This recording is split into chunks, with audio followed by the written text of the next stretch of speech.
That's too expensive. Compared to what? There's so many ways you can handle the objection that it's too expensive. And sometimes there's legitimacy to it where people can't afford it. Obviously, you need to match your product and service, the pricing, to the people you're serving. If you're serving the people in that kind of lower socioeconomic demographic, then your pricing needs to be adjusted accordingly to the people that you're serving. Likewise, if your product is about premium, then you can afford to charge more and the people will have the disposable income. You want to make sure that your pricing around your product and services matches the people who you're serving, because it's all very well and good for people to say, just increase your prices. I mean, if you look at Netflix, for example, if they charge, say, $100 a month, they wouldn't be, I don't think, the success that they are, because there are some people who will not be able to afford that. But Netflix purposely positions themselves as something that is affordable to all so that they can deliver their service to as many people as possible. In your coaching business, you need to pick, do you want to be on the budget end or do you want to be on the premium end? And then making sure that you're only selling to the people who fall within your categories. So likewise, I would say you don't really want people who are looking for a premium service into groups, because they're not going to get a premium service. They're going to get budget. You want to make sure that these things are matching. Your brand is consistent with these things. And then when people say, is it too expensive? You have so much more power to answer that. So then if we look at the tactical, practical ways to handle it's too expensive, well, I mean,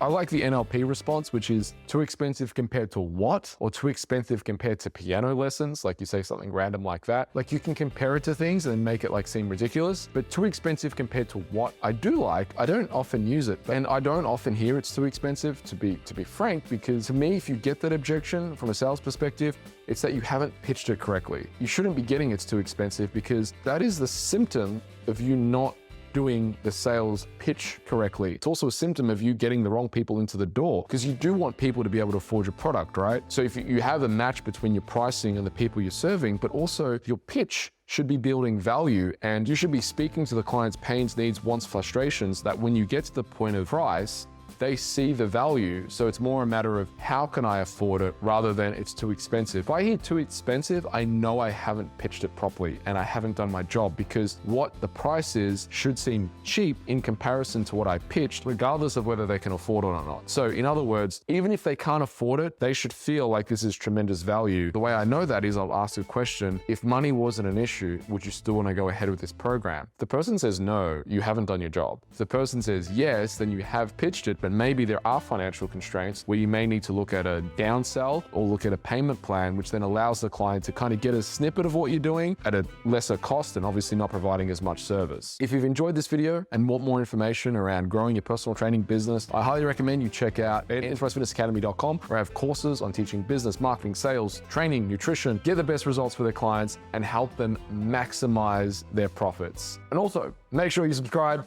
to get more great videos just like this one.